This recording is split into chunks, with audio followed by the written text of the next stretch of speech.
She recorded the dog barking and posted it online. My neighbor pretends his pet is a service dog for sympathy. The video went viral with hate comments. The Marine veteran started receiving death threats. Then, the mayor saw the video and recognized the dog's specific alert pattern. Everyone stop. That's not random barking. That's a trained PTSD intervention. I know because my dog does the exact same sequence. Welcome to Silent Courage Stories, where America's veterans and their silent heroes are never forgotten. Before we share this powerful story about sacrifice, understanding, and second chances, drop a comment below with your city. And if you believe every veteran's story deserves to be told, subscribe and help us keep their legacy alive. Riverside Apartments, Columbus, Ohio. A quiet neighborhood, mostly middle-class families. In apartment 3B lived Marine Sergeant Tyler Davis, 29 years old, Afghanistan veteran from 2019. With him was Max, a 3-year-old German Shepherd trained PTSD service dog from K9s for Warriors. Across the hall in 4B lived Karen Morrison, 52 years old, manager at a local accounting firm, the complex's unofficial security watchdog. Thursday night, 2:47 a.m. Tyler woke in bed drenched in sweat. He was back in Afghanistan. IED explosion, his friend's screams. Max immediately sprang into action, pressed his paws on Tyler's chest, deep pressure therapy. But Tyler was on the edge of a panic attack. Max began barking 3 times, short, sharp, then 2 long barks, 3 short again. This wasn't random. It was a trained emergency signal. Need help. Medical emergency. Please check. Karen Morrison woke up, grabbed her phone, started recording. Here we go again. The fake service dog barking all night. Max's barking stopped. He'd done his job. Grounded Tyler back to the present. But Karen kept recording, adding her own commentary. Every single night, this guy pretends to have PTSD so he can keep his dog in the apartment. In the morning, Karen uploaded the video to Facebook, to local Columbus groups, HOA pages, even expose fake service dogs groups. Caption, "My neighbor claims his pet is a service dog. It barks every night playing veteran for sympathy. Fake service dog, stolen valor through enough eyes enough."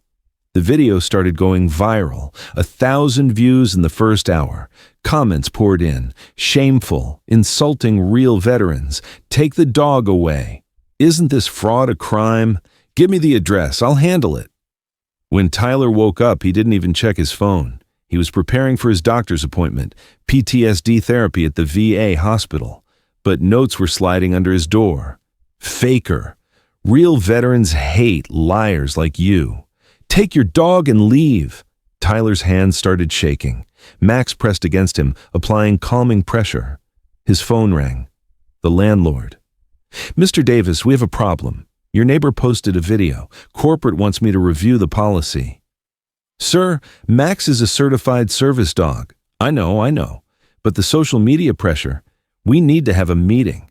Tyler hung up, looked at Max. "What are we going to do, buddy?" By noon, the video had reached 50,000 views. Local news channels started calling. Fake service dog scandal headlines were running. Then, the death threats started. "I found your address. I'm coming. I'll show you what PTSD really is. I'll poison your dog." Tyler couldn't leave his apartment anymore. Max was on alert at every sound. He'd gone into protection mode. Columbus City Hall, 3 p.m. Mayor Michael Williams, 45 years old, former Marine, sat in his office. Beside him was Duke, a 2-year-old black Labrador, his PTDS service dog. His assistant Janet came in. "Mayor Williams, you need to see this, a viral video, local." Michael looked at the laptop, watched Karen's video, heard the dogs barking. He suddenly stopped, rewound, listened again, 3 short, 2 long, 3 short. He jumped to his feet. Duke became anxious. "Janet, where's this address?" "Riverside Apartments, sir." "Why?" That barking. That's not random. That's K9S for Warriors Emergency Protocol. Duke does the same thing during my crisis moments. Janet's eyes widened. What would you like to do? Find the apartment address. And find out who lives in 3B. 10 minutes later, Janet returned. Tyler Davis, Marine Sergeant, Afghanistan veteran, 2019. Michael's face went white. Tyler, did you say Tyler Davis? Yes, sir. Do you know him? Michael opened his desk drawer, pulled out a photo. Young Marines in Afghanistan in front of a Humvee. This is me, he pointed to a face in the photo, and this is Tyler. We were in the same convoy. The same IED hit us. Janet was silent. Tyler pulled me out. The vehicle was burning. Both our eardrums were blown. He's my battle buddy. Michael grabbed the phone. Chief Roberts, this is Williams. Emergency. Send all units to Riverside Apartments. Sergeant Davis is receiving threats. Then he called the social media manager. We're making an emergency statement about that video. Now.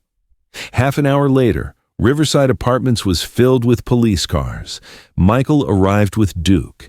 He knocked on Tyler's door. Tyler? It's Michael Williams. The door slowly opened. Tyler appeared, eyes red, hands shaking. Sir? It's Mayor now, brother. But still your battle buddy. The two men embraced. Max and Duke sniffed each other, recognized each other. Same program, same training. Karen Morrison came into the hallway. What's going on? Why are the police? Michael turned to her. Are you Karen Morrison? Yes, You filmed the video? Yes, and I'm right. This is fake. Stop! Michael's voice shook the building. I recognize that dog's barking. K9S for Warriors Protocol, emergency signal, PTSD crisis notification. How could you know? Michael pointed to Duke. Because my dog is from the same program, and we, he indicated Tyler, were injured in the same blast. Karen's mouth fell open. Michael pulled out his phone, started a social media live stream. I'm Columbus Mayor Michael Williams. I need to address the viral video. Tens of thousands of viewers immediately connected. The dog in the video is not fake. It's a trained PTSD service dog. That barking pattern is specific emergency protocol. How do I know? Because I got PTSD in the same blast. I have a dog from the same program. He turned the camera to Tyler. This is Sergeant Tyler Davis. He pulled me from a burning vehicle in Afghanistan. He's now receiving death threats because of you. He turned the camera to Karen. This is his neighbor. She filmed a veteran's most vulnerable moment and made it entertainment. Karen started crying. I didn't know. Of course you didn't know. You didn't ask. You assumed. You judged. Michael continued. PTSD is real. Service dogs save lives. That barking isn't a disturbance, it's survival. While Tyler was fighting death, you were making a video. Before ending the stream, he said one last thing. And to everyone who sent death threats, your IP addresses have been logged. Police are on the way. The stream ended. 2 million views in 20 minutes. Karen fell to her knees. I'm sorry. I'm so sorry. I was ignorant. Tyler looked at her. Tired, broken. Sorry isn't enough. You destroyed my life. What can I do? How can I fix this? Michael intervened.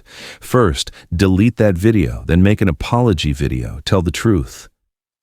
Karen immediately pulled out her phone, deleted the video, recorded a new one. I made a horrible mistake. My neighbor is a real hero. His dog is a life-saving service dog. My ignorance and prejudice turned a veteran's life into hell. It's unforgivable. That night, the story became national news. Mayor defends battle buddy support messages flooded to Tyler. Donations, apologies, solidarity. The next day, apartment management held a meeting. Karen's lease was terminated for harassment of neighbors. Tyler objected. She doesn't have to be evicted. Everyone was surprised. She deserves a second chance. I got a second chance in Afghanistan. When Michael saved me, Karen should get one too. Karen hugged Tyler, crying. In the following months, Karen completely changed. She became a PTSD awareness volunteer, raised funds for K9S for Warriors, worked with veteran support groups. A year later, Columbus declared PTSD Awareness Day. Tyler and Michael spoke together. Tyler, we have PTSD. We're not ashamed. We have dogs. They keep us alive. Michael, a bark can be a disturbance or a life-saving sound. Knowing the difference requires empathy. Karen also spoke. A year ago, I turned a veteran's pain into entertainment. Now I understand. Every bark is a story. Every dog is a lifeline. Max and Duke were on stage, sitting, waiting for their duties. At the end of the speech, Tyler announced, I forgive Karen Morrison. Completely. Because she changed, she learned, and now she's our advocate. The auditorium gave a standing ovation. Today, at the entrance to Riverside Apartments, there's a sign. Service dogs welcome. Heroes live here.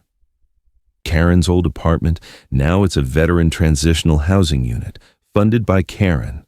Every month, Karen knocks on Tyler's door. They have coffee, watch Max and Duke play. I'm still sorry, Karen says. I know, Tyler says, but you're a friend now. That's more important.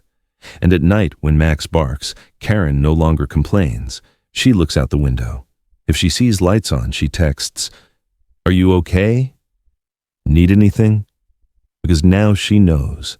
That barking isn't just noise. It's a battle cry, a call for help, a sound of survival. And now she listens, really listens. The story continued to ripple through Columbus and beyond. The incident became a case study at K9S for Warriors training facilities. 6 months after the confrontation, Karen received a letter. Ms. Morrison, I'm a Vietnam veteran with PTSD. For 40 years, I've hidden my condition. Your transformation gave me courage to seek help. I'm getting a service dog next month. Thank you for learning publicly. You saved my life. Anonymous veteran.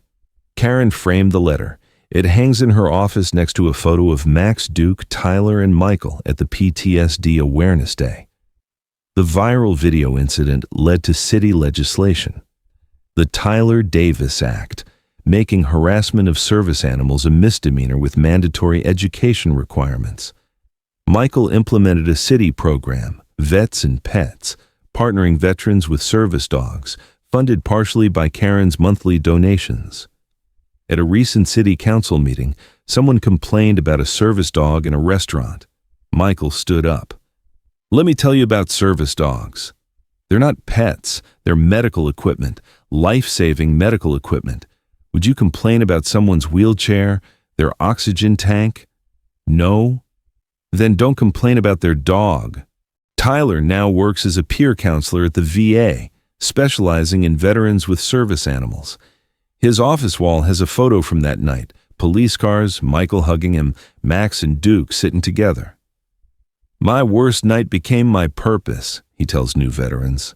Sometimes we need to hit bottom to find our way up.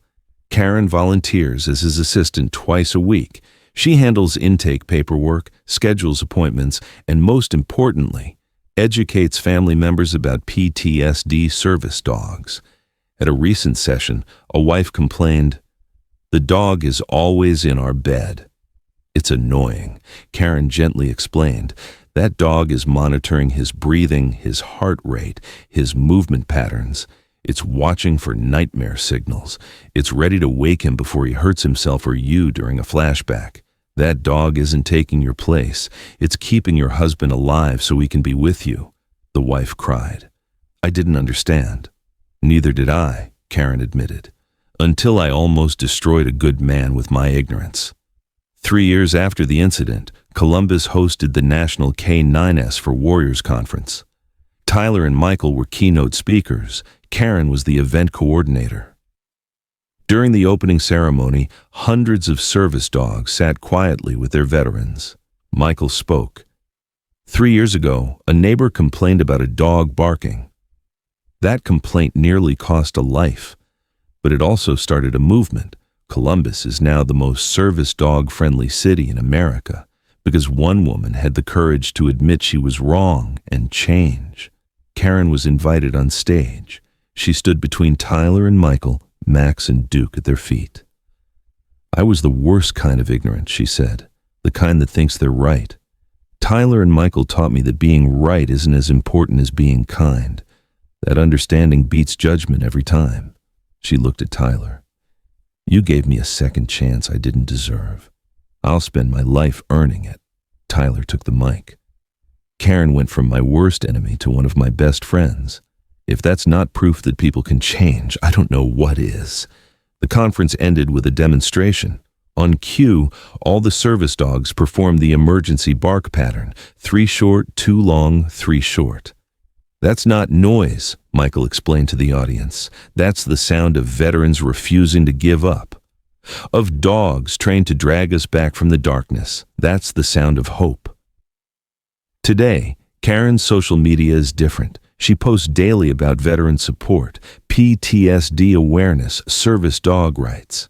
Her bio reads, "Former ignorant neighbor, current veteran advocate, learning every day." Her most popular post with over 1 million shares.